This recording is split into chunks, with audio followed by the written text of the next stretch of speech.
സഹതാപം തോന്നാൻ. ഈ ഘട്ടത്തിൽ അവനോടുള്ള മറുപടി എന്താണെന്നോ? അനുഭവിച്ചോ, നീ രുചിച്ചോ, നീ ആസ്വദിച്ചോ. കാരണം ഇന്നകാന്തൽ അസീസുൽ കരീം, നീ വലിയ അന്തസ്സുള്ളവനായിരുന്നില്ലേ ദുനിയാവിൽ, നീ വലിയ മാന്യനായിരുന്നില്ലേ ദുനിയാവിൽ. നീ എന്റെ കൽപ്പനകളെ ധിക്കരിച്ചുകൊണ്ട് ജീവിച്ചപ്പോ, ഈ ശിക്ഷയെപ്പറ്റി നിനക്ക് മുന്നറിയിപ്പുകാരി വന്നപ്പോ, നിന്റെ റസൂലുമാര് വന്നപ്പോ, ഈ കാര്യങ്ങളെ സംബന്ധിച്ചുള്ള കൃത്യമായ മുന്നറിയിപ്പുകൾ കിട്ടിയപ്പോ പരിഹസിച്ചവനല്ലേ? അന്തസ്സോടെ നീ ജീവിച്ചിട്ട്, ഞാനാണിവിടെ ഏറ്റവും വലിയവനെന്ന നാട്യത്തിൽ നീ ജീവിച്ചിട്ട്, വലിയ അസീസായിക്കൊണ്ട് അന്തസ്സുറ്റവനാണ് ഞാനെന്ന നാട്യത്തിൽ കഴിഞ്ഞുകൂടിയവനല്ലേ?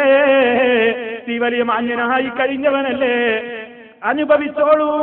ഇന്നഹാദാ മാ കുൻതും ബിഹി തംതറൂൻ. ഇതൊക്കെ വരുമ്പോ കാണായെന്ന്, ഇതൊക്കെ വരുമ്പോ കാണാ. അന്നതിനെ കുറിച്ച് ചിന്തിച്ചാ മതി. ഈ ജഹന്നമൊക്കെ പേടിപ്പിക്കുന്നത് ആളുകളെ വെറുതെ ഭയപ്പെടുത്താനാണ്.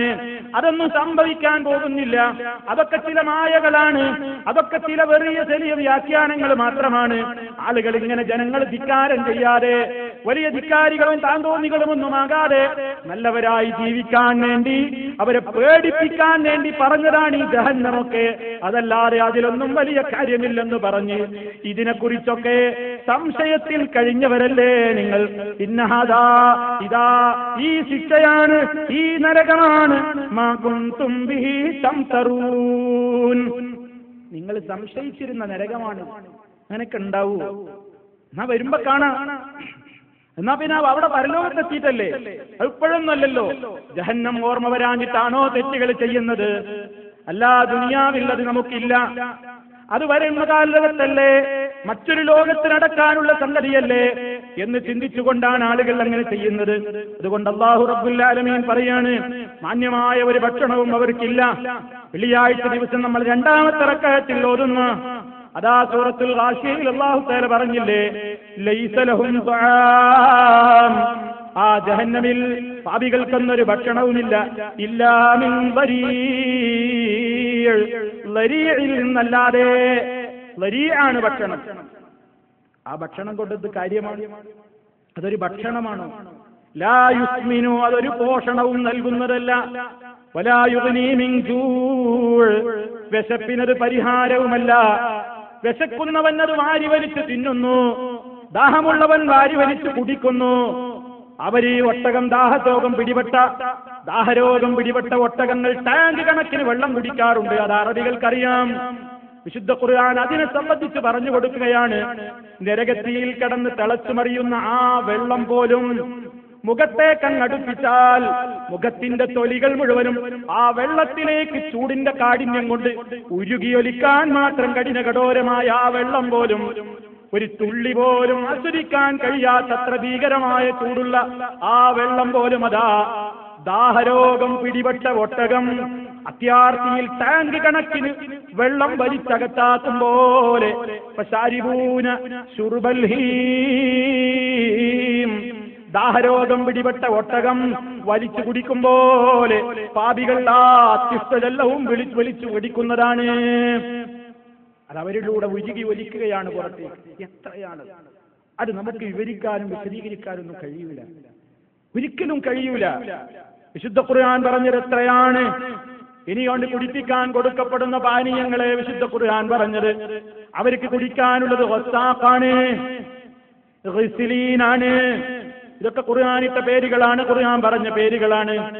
നരകത്തിൽ കുടിപ്പിക്കപ്പെടുന്ന പാനീയങ്ങളുടെ പേരുകളാണ് ഗിസ്ലീൻ, ഗസ്സാഖ്. ഇതൊക്കെ നമുക്ക് സുപരിചിതമായ വിശുദ്ധ ഖുർആനിലെ വചനങ്ങളിൽ പറഞ്ഞ പേരുകളാണ്. എന്താണ് ഈ ഗസ്സാഖും എന്താണ് ഈ ഗിസ്ലീനുമൊക്കെ?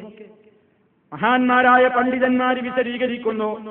വഹുവ മാ സാല മിൻ ജുലൂദി അഹ്ലിന്നാർ മിനൽ ഖൈഹി വസ്സദീദ്, പാപികളായ ആളുകളുടെ തൊലികൾ കത്തിക്കരിഞ്ഞ് പഴുത്ത് അതിൽ നിന്ന് ഉരുകി ഒലിച്ചുകൊണ്ടിരിക്കുന്ന തീഞ്ചലമാണ് ജനങ്ങളെ ഗിസ്ലീൻ. നരകാഗ്നിയിൽ കത്തിക്കരിയുന്ന പാപികളുടെ ബോഡിയിൽ നിന്ന് ഉരുകി ഒലിച്ചുകൊണ്ടിരിക്കുന്ന ദ്രവം, ചീഞ്ഞളിഞ്ഞ ദുർഗന്ധമുള്ള ജലം. അതുപോലെ തന്നെ വിവരിക്കപ്പെട്ട് കാണാം മായസീലു മിൻ ഖുറൂജിൻ നിസാഇ സവാനി വമിൻ നത്നിൽ ഹൂമിൽ കഫറതി വജുലൂദിഹിം. വ്യഭിചാരികളായി നടന്നിട്ടുള്ള വേശ്യകളായ ആളുകളുടെ അന്യപുരുഷന്മാരുടെ മുമ്പിൽ ഇസ്ലാമികമായ മര്യാദകൾ പാലിക്കാതെ അന്യാണുങ്ങൾക്ക് കണ്ണുകൾ കൊണ്ട് വ്യഭിചരിക്കാനും അതുപോലെ തന്നെ പലതിനും സൗകര്യപ്പെടുമാറ് ചെമ്മാടികളായി ജീവിച്ച പെണ്ണുങ്ങളുണ്ടല്ലോ, അവരുടെ ഗുഹ്യഭാഗത്ത് നിന്ന് ഉരുകി വലിച്ചുകൊണ്ടിരിക്കുന്ന തീഞ്ചലമാണ് കാഫിറുകളുടെ രക്തത്തിൽ, കാഫിറുകളുടെ ശരീരത്തിൽ നിന്ന്, അവരുടെ തൊലികളിൽ നിന്നൊഴുകുന്ന വെള്ളമാണ് എന്നിങ്ങനെ ധാരാളം വ്യാഖ്യാനങ്ങൾ അതുമായി ബന്ധപ്പെട്ടുകൊണ്ട് നമുക്ക് കാണാൻ കഴിയുന്നു. എത്രയാണ് അതിന്റെ ദുർഗന്ധമെന്ന് വിവരിക്കേണ്ടതില്ല. ഒരു ചെങ്ങാനും ഈ ഭൂമിയിൽ ഇന്നതിൽ ഒരു തുള്ളി വെള്ളം വീണിരുന്നുവെങ്കിൽ റിസിലീരിന്റെയും വസാഖിന്റെയും ഒക്കെ ദുർഗന്ധം പറയുകയാണ്. ഒരു കുത്ര, ഒരൊറ്റ തുള്ളി ഇന്നതെങ്ങാനും ഭൂമിയിൽ എവിടെയെങ്കിലും ഒരു ഭാഗത്ത് ഇറ്റിച്ചാൽ ഭൂലോകവാസികൾ മുഴുവനും ദുർഗന്ധം കൊണ്ട് ബോധരഹിതരായി വീണുപോകുമായിരുന്നു. അത്ര കഠിനകഠോരമായ ദുർഗന്ധമുള്ള ഒരു ജലം, അതാണ് കുടിപ്പിക്കപ്പെടുന്നത്. എന്നിട്ടും ഈ പാപി അതങ്ങനെ കുടുകുടാ കുടിക്കുമെന്നാ പറയുന്നത്. കുടിക്കുമ്പോഴേക്കും മരണം നാനാ ഭാഗത്തു നിന്നും വരികയായി. അത്ര പ്രയാസമാണ്, മരിച്ചു പോകുന്ന ഒരവസ്ഥ. പക്ഷേ മരിക്കൂല, മരണമില്ലല്ലോ നരകത്തിൽ. ജീവിതമുണ്ടോ? അതുമില്ലല്ലോ.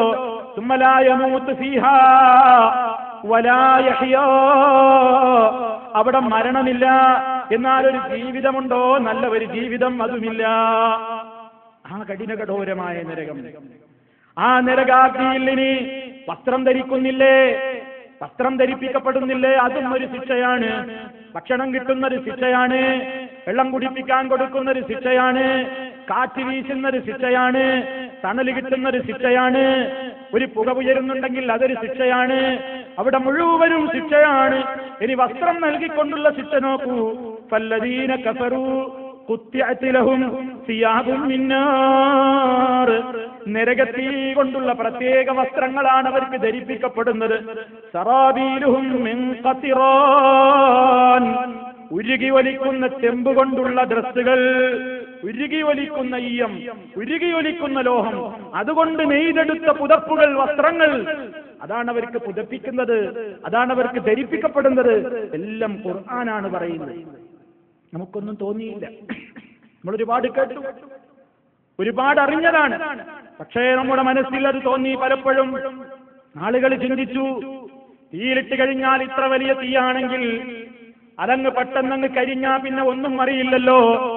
നരകമാണെങ്കിൽ നരകം അതങ്ങ് കഴിയുന്നതോടുകൂടി കാര്യമങ്ങ് കഴിഞ്ഞില്ലേ. നമ്മളേതെങ്കിലും ഒരു സാധനം അടുപ്പിലേക്കിട്ടാൽ അത് പെട്ടെന്ന് കത്തിത്തീരുകയാണെങ്കിൽ കഴിഞ്ഞു പോയില്ലേ, പിന്നെ ചാരമായി പോയില്ലേ. വിശുദ്ധ ഖുർആൻ എന്താ പറയുന്നത്?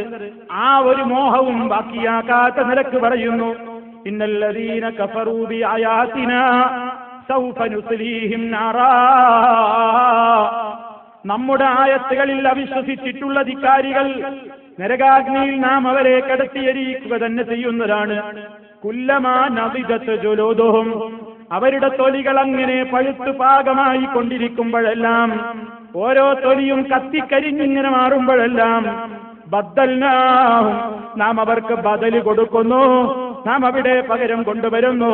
ജുലൂദൻ ഗൈറഹാ, അതിനേക്കാൾ ഫ്രഷായ തൊലികൾ നാം പകരം കൊടുക്കുന്നു.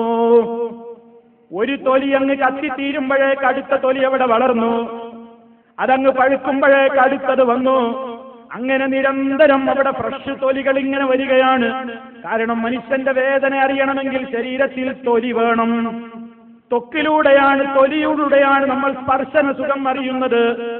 അതുപോലെ തന്നെ വേദന അറിയുന്നത്. തൊലിയില്ലെങ്കിൽ വേദനയില്ല. അതുകൊണ്ട് തൊലിയങ്ങ് ഓരോന്ന് കരിയുമ്പോഴും അതിനേക്കാൾ കട്ടിയുള്ള ഫ്രഷായ തൊലികൾ നാം അവർക്ക് പകരമായി കൊടുക്കുന്നു. ഇതിനായി തൊലികൾ ഇങ്ങനെ പിന്നെയും പിന്നെയും നൽകുന്നത്. ശിക്ഷ ആസ്വദിക്കണമെങ്കിൽ തൊലി ശരീരത്തിൽ വേണം. ലിയദൂഖുല്ലദാബ്, ശിക്ഷ അവര് നന്നായിട്ടൊന്ന് രുചി നോക്കാൻ വേണ്ടി തന്നെ, ശരിക്കൊന്ന് അനുഭവിക്കട്ടെ എന്ന നിലക്ക്. അല്ലാഹുവേ, നീ ഞങ്ങളെ രക്ഷിക്കണേ.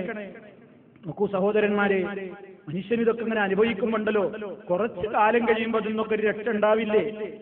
കുറച്ചു കാലം കഴിയുമ്പോൾ ഇന്നൊക്കെ രക്ഷപ്പെടാൻ ഏതെങ്കിലും നിലപ്പൊക്കെ കോടിക്കണക്കിന് മനുഷ്യന്മാരുടെ കൂട്ടത്തിൽ ഒരാളെങ്ങാനും കരപറ്റിയാൽ അത് ആരറിയാനാണ്? അങ്ങനെയൊക്കെ പരിഹസിക്കുന്നവരില്ല, ചിന്തിക്കുന്നവരില്ലേ? വിശുദ്ധ ഖുർആൻ അതിന് പോലും മറുപടി പറയുകയാണ്. നരകാഗ്നിയുടെ ശിക്ഷയെ പറ്റി പറയുന്നിടത്ത് പറയുന്നു, ഫലഹും മഖാമിഉ മിൻ ഹദീദ്. ആ പാപികൾക്ക് നരകത്തിൽ ഇരുമ്പിന്റെ ഗദകളുണ്ട്, ഇരുമ്പിന്റെ ഹാമറുകളുണ്ട്. മിഖ്മഅ് എന്ന് പറഞ്ഞ ഹാമറാണ്, ചുറ്റികയാണ്, അടിച്ച് താഴ്ത്താൻ ഉപയോഗപ്പെടുത്തുന്ന വൻഗദകളാണ്. അത് ഇരുമ്പിനാലുള്ള കാരിരുമ്പിനാലുള്ള ഗദകളാണ്. ആ ഗദകൾ കൊണ്ട്, ചുറ്റികകൾ കൊണ്ട്, ഹാമറുകൾ കൊണ്ട് എന്താ ഉപയോഗപ്പെടുത്തപ്പെടുന്നത്? കുല്ലമാ അറാദു അയ്യഖ്റുജു മിൻഹാ മിൻ ഗമ്മിൻ ഉഈദു ഫീഹാ. അതിൽ നിന്ന് പുറത്തു കിടക്കാൻ ഉദ്ദേശിക്കുമ്പോഴെല്ലാം അവരെ അതാ നരകത്തിയുടെ അടിത്തട്ടിലേക്ക് ഇതാ ഇതുകൊണ്ട് അടിച്ച് താഴ്ത്തപ്പെടുകയായി, അതിലേക്ക് തന്നെ മടക്കപ്പെടുകയായി. അട്ടഹാസം നടന്നുകൊണ്ടിരിക്കുമ്പോ മറുപടി വരുന്നു, വദൂഖൂ, നിങ്ങൾ ആസ്വദിച്ചോളൂ, അദാബൽ ഹരീഖ്, കരിച്ചു കളയുന്ന ശിക്ഷ ആസ്വദിച്ചോളൂ എന്ന് വിശുദ്ധ ഖുർആൻ പറയുകയാണ്. ആ അട്ടഹാസത്തെ കുറിച്ച് ഖുർആൻ പറയുന്ന രംഗം, മനുഷ്യൻ നരകത്തിൽ കടന്നുകൊണ്ട് അട്ടഹസിക്കുന്ന രംഗം വിശുദ്ധ ഖുർആൻ കുറെ സ്ഥലത്ത് പറഞ്ഞിട്ടുണ്ട്. അതാ ഖുർആൻ പറയുകയാണ്,